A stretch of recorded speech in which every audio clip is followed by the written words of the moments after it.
오늘 말씀은 시편 78편 30절로 42절 말씀입니다.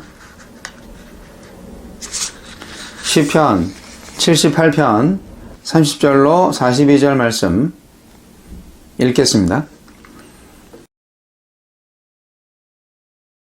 그러나 그들이 그들의 욕심을 버리지 아니하여 그들의 먹을 것이 아직 그들의 입에 있을 때에 하나님이 그들에게 노염을 나타내사 그들 중 강한 자를 죽이시며 이스라엘의 청년을 쳐 엎드러뜨리셨도다. 이러함에도 그들은 여전히 범죄하여 그의 기이한 일들을 믿지 아니하였으므로 하나님이 그들의 날들을 헛되이 보내게 하시며 그들의 햇수를 두려움으로 보내게 하셨도다. 하나님이 그들을 죽이실 때 그들이 그에게 구하며 돌이켜 하나님을 간절히 찾았고 하나님이 그들의 반석이시며 지존하신 하나님이 그들의 구속자이심을 기억하였도다. 그러나 그들이 입으로 그에게 아첨하며 자기 혀로 그에게 거짓을 말하였으니 이는 하나님께 향하는 그들의 마음이 정함이 없으며 그의 언약에 성실하지 아니하였음이로다. 오직 하나님은 긍휼하심으로 죄악을 덮어주시어 멸망시키지 아니하시고 그의 진노를 여러 번 돌이키시며 그의 모든 분을 다 쏟아내지 아니하셨으니 그들은 육체이며 가고 다시 돌아오지 못하는 바람임을 기억하셨음이라. 그들이 광야에서 그에게 반항하며 사막에서 그를 슬프시게 함이 몇 번인가.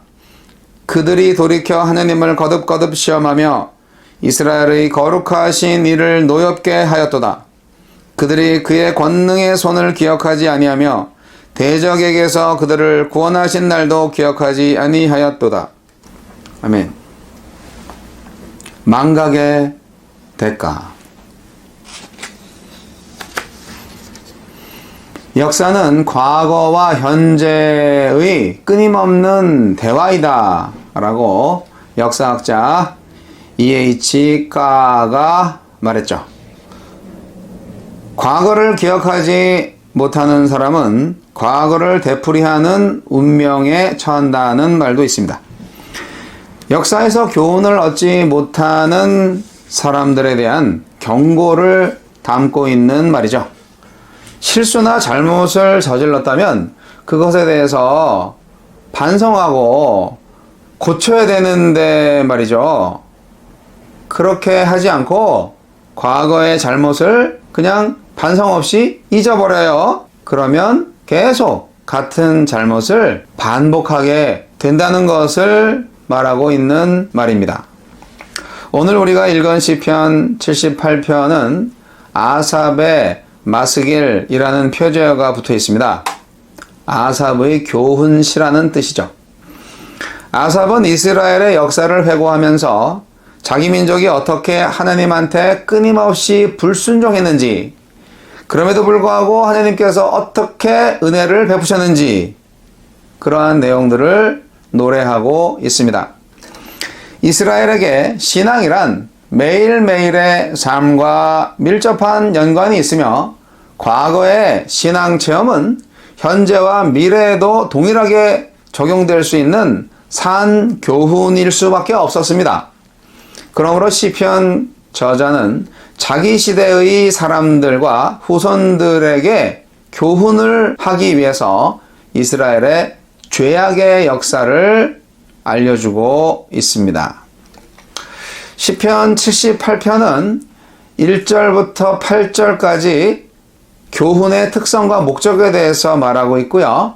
9절부터 마지막 72절까지는 여호와께서 행하신 기이한 일, 출애굽과 하나님의 구원 사역에 관한 요약적인 내용을 담고 있습니다. 다 살펴볼 수는 없는데요. 먼저 7절, 8절에서 이 시의 기록 목적이 분명히 언급됩니다. 이 시편의 기록 목적은요, 그들로 그들의 소망을 하나님께 두며 하나님께서 행하신 일을 잊지 아니하고 오직 그의 계명을 지키게 하기 위한 것이고요.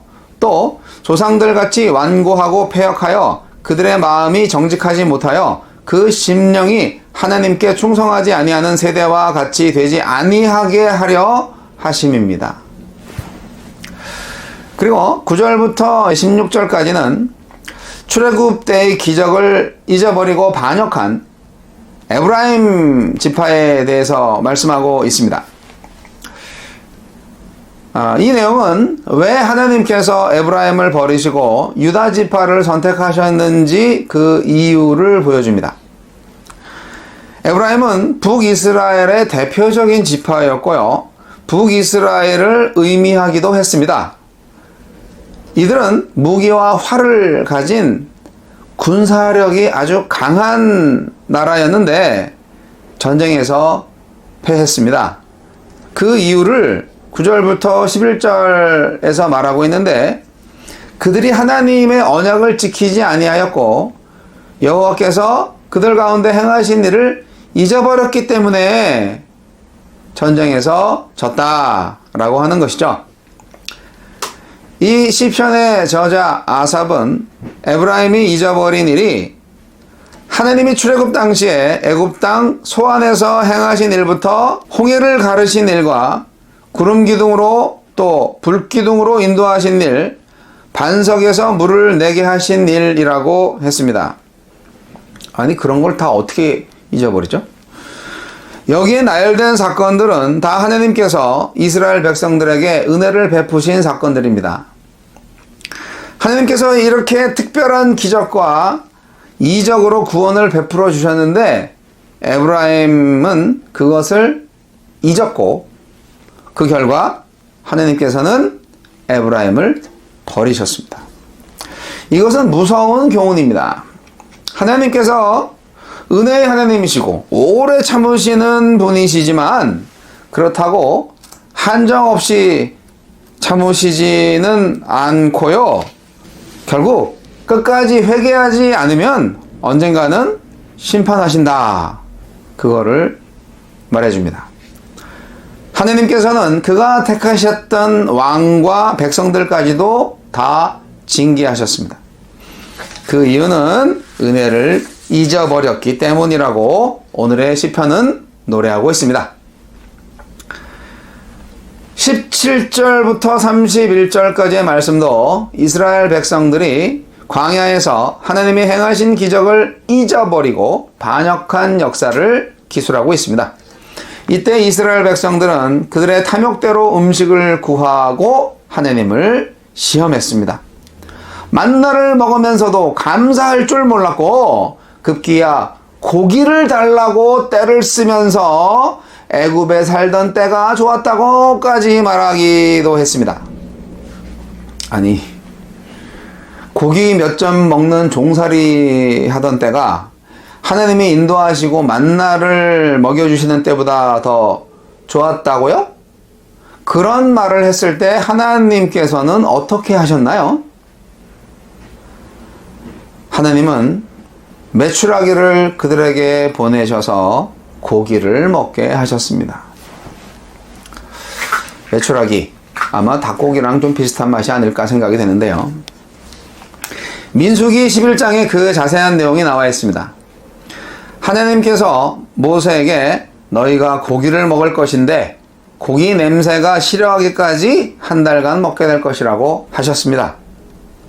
모세는 행군하는 사람이 60만인데 양떼 소떼를 잡은들 그게 족할 것이며 바다의 모든 고기를 모은들 그게 가능하겠냐고 하나님께 반문했습니다.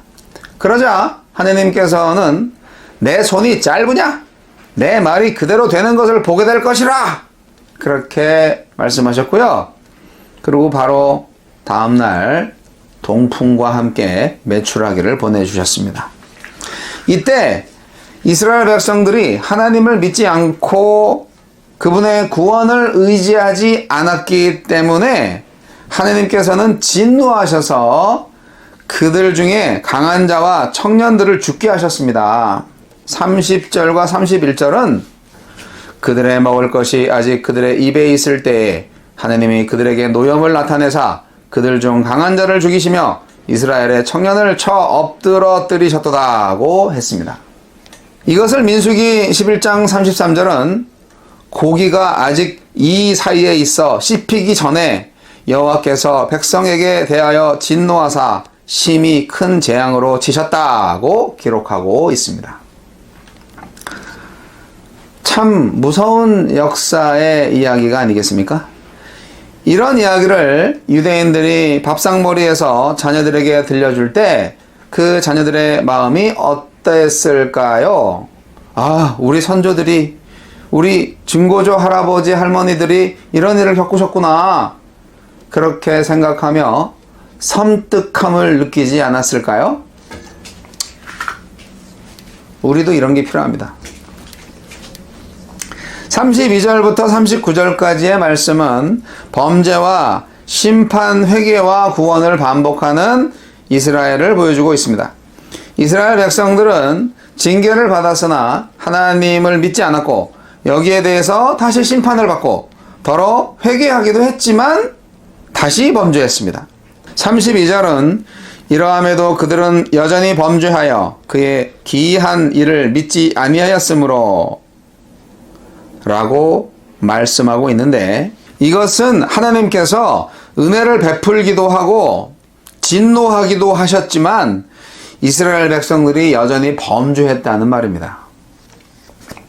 그리고 이어지는 33절에 그들의 날들을 헛되게 보내게 하시고 그들을 죽이셨다는 말씀은 민수기 14장에 기록된 것으로서 이스라엘 백성이 정탐꾼들의 보고를 듣고 두려워하여 가나안 땅에 들어가기를 거부하고 낙심한 죄, 거기에 대한 형벌을 진술하고 있는 내용입니다. 불신의 대가는 혹독했습니다. 이스라엘은 불신의 대가로 가나안 땅에 바로 들어가지 못하고 40년간 광야에서 유랑 생활을 하게 되었으니까요. 하느님의 능력에 대해서 신뢰하지 못하고 강팍해진 마음을 가진 이스라엘에게 광야 생활 기간은 하느님의 심판이며 연단의 과정이었습니다. 계속되는 거짓으로 하느님께서는 불신의 세대를 광야에서 다 죽게 하시고 그 후손들을 가나안으로 인도하셨습니다. 이때 잠시 이스라엘은 하느님께 회개를 하는 듯 했습니다. 여호수아와 갈렙을 제외한 이스라엘 1세대들은 모두 죄악의 결과로 광야에서 죽었습니다. 이때 하나님은 이스라엘에 연병을 보내어서 죽게 하셨는데요. 모세가 진심으로 회개와 중보의 기도를 드렸죠. 34절, 35절 말씀이 이 사실을 기록한 것입니다. 이스라엘은 죽음을 앞두고서야 하나님을 간절히 찾았고 지존하신 하나님이 그들의 구속자임을 기억했다는 것입니다. 하지만 그들의 회개는 얼마 가지 않았습니다. 세번역 성경은 오늘 시편 78편 36절을 이렇게 번역하고 있습니다. 그러나 그들은 입으로만 하나님께 아첨하고 혀로는 하나님을 속일 뿐이었다. 라고요. 잠시 회개했다가 본래의 모습대로 돌아간 것을 나타낸 말씀입니다. 하나님을 간절히 찾았던 것은 하나님과 분리됨을 염려해서가 아니라 눈앞에 닥친 재앙 때문이었습니다. 이스라엘 백성의 마음은 하나님과의 언약의 관계를 아주 우습게 여기고 있었습니다. 하나님과 맺은 언약이 무엇입니까? 그 시내산에서 맺은 언약 말입니다. 바로 이스라엘이 하나님의 소유가 되며 제사장 나라로서 거룩한 백성이 된다는 것 아닙니까? 그러나 이스라엘은 거기에 관심이 없었습니다. 언약은 이스라엘로 하여금 거룩한 하나님의 성품에 참여하도록 촉구합니다. 다시 말하면 언약 백성은 오직 하나님만을 바라보고 사는 신실하고 변함이 없는 마음을 소유하고 있어야 합니다. 여러분은 그러한 마음을 소유하고 있습니까? 근데요, 아무리 이스라엘의 죄를 지어도 하나님은 여전히 자비로우십니다. 하나님은 이스라엘의 불신앙이 그들의 연약함 때문이라는 것을 인정하시고 이스라엘 자손 전부를 몰살시키지 않으시고 후손들을 보존하셔서 가나안에 입성하도록 하셨습니다. 왜냐하면 하나님께서는 그들이 육체이며 하나님이 지키시지 않으면 바람과 같은 존재임을 기억하셨기 때문입니다. 하나님께서는 이스라엘 백성의 행위와는 대조적으로 진노를 최대한 억제하시는 동시에 인간의 연약한 상태를 인정하셔서 더 이상 심판하시지 않고 사랑을 베푸십니다. 이것은 죄를 과소평가해서가 아니라 인간을 바람과 같은 존재로 이해하신 결과입니다. 그렇습니다. 하나님의 눈에는 오늘을 사는 우리도 바람과 같은 존재입니다. 하나님께서 지켜주시지 않으면 그냥 휙 날아가 버려서 다시는 돌아오지 못할 그런 존재 말입니다. 40절에서 53절까지는 이스라엘이 애굽에서의 기적 사건을 망각했다는 내용입니다. 하나님의 심판에 직면한 이스라엘의 반응을 살펴본 후에 시편 저자는 다시 한번 애굽에서 행하신 기적 사건들을 열거함으로써 감사하지 않는 이스라엘의 죄의 심각성과 하나님의 진노의 정당성을 서술하고 있습니다. 하나님께서 이스라엘을 광야 생활하게 만드신 진정한 이유는 그들이 온전히 하나님만 의지하고 섬기도록 연단하기 위한 하나님의 섭리였습니다. 결국 광야 생활은 이스라엘이 누구인가에 대한 확고한 자기 성찰의 계기가 되었어야 했습니다. 그러나 이스라엘은 여전히 그들의 불신앙을 다양한 모습으로 드러냈습니다. 이렇게 계속해서 이스라엘을 배신자로 만들었던 근원이 무엇일까요? 바로 그들 마음속에 있는 탐욕입니다.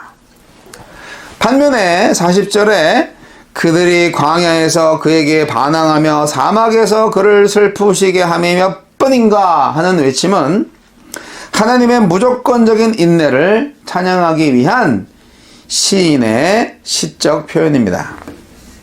이스라엘의 광야 생활을 보면 그들의 반복되는 배신과 계속되는 하나님의 인내가 대조적으로 나타남을 볼 수가 있습니다. 그리고 42절에는 광야의 이스라엘의 또 다른 죄악이 소개되고 있는데요. 그것은 바로 이스라엘이 하나님을 시험했다는 것입니다. 이스라엘의 이러한 태도는 하나님으로 말미암아 그들을 선택하신 행위를 후회하도록 만들 정도였습니다. 광야 생활은 하나님이 이스라엘을 시험하기 위한 기간이었는데 오히려 이스라엘 백성이 하나님을 시험하다니요. 그들은 하나님의 전능하신 능력을 보고서도 탐욕으로 가득 차 있었기 때문에 하나님의 구원 사역을 철저히 망각한 자들이었습니다. 이상과 같이 시편 저자는 이스라엘 조상들이 하나님께서 그들에게 베푸신 기적의 사건들의 의미를 전혀 깨닫지 못하고 오히려 하나님을 시험하였다고 고발하고 있습니다. 뿐만 아니라 하나님께 대한 그들의 시험은 욕심에 의한 것이고 불신앙에 의한 것이고 계속적인 범죄라고 기록합니다. 오늘 본문 말씀을 묵상하면서 우리의 삶은 어떤지 돌아보면 좋겠습니다. 우리가 성경을 보면서 이스라엘 백성들을 어리석다고 욕할 수 있지만 우리 민족의 삶도 우리 개인의 삶도 이스라엘 백성들의 삶과 별로 다르지 않습니다. 하나님께서 우리 각자에게 기적과 같은 은혜를 베풀어 주신 일이 많지만 우리는 그것을 다 기억하지 못하고 그 은혜의 감격을 많이 잊어버리고 살고 있지 않습니까? 회개를 하려면 제대로 하셔야 됩니다. 참된 회개는 뉘우치고 돌이키는 겁니다. 말로만이 아니라 삶을 돌이켜야 합니다. 하나님이 우리 인생에 하신 일을 기억하면 우리는 다시 언약의 성실한 삶을 살 수 있습니다. 내 인생에 찾아온 고난의 때에 하나님께서 나를 찾아오셔서 내게 베푸시는 은혜들을 기억해야만 합니다. 그 기억이 오늘의 나를 새롭게 합니다. 망각의 대가는 참혹합니다. 하느님의 진노와 심판을 피할 수 없습니다. 물론 그럼에도 불구하고 하나님은 우리의 연약함을 인정하셔서 우리를 결국은 구원하시겠죠. 그런데 정말 그렇게 구원받고 싶으세요? 망각해도 하나님은 사랑이시니까 우리를 구원하실 거야. 그렇게 생각하고 싶으세요? 그렇게 하나님을 시험하고 싶으세요? 그러면 계속 광야 생활 하셔야 됩니다. 진노와 구원을 같이 받고 싶으세요? 구원만 받고 싶으세요? 네. 나머지 시편 78편 54절로 64절까지는 가나안에서의 우상 숭배에 대해서 노래하고 있고요. 65절로 72절에서는 마지막으로 하나님의 사랑에 근거한 새 출발을 노래하고 있습니다. 오늘 시간 관계상 시편 78편의 내용을 다 다루지는 않았는데요.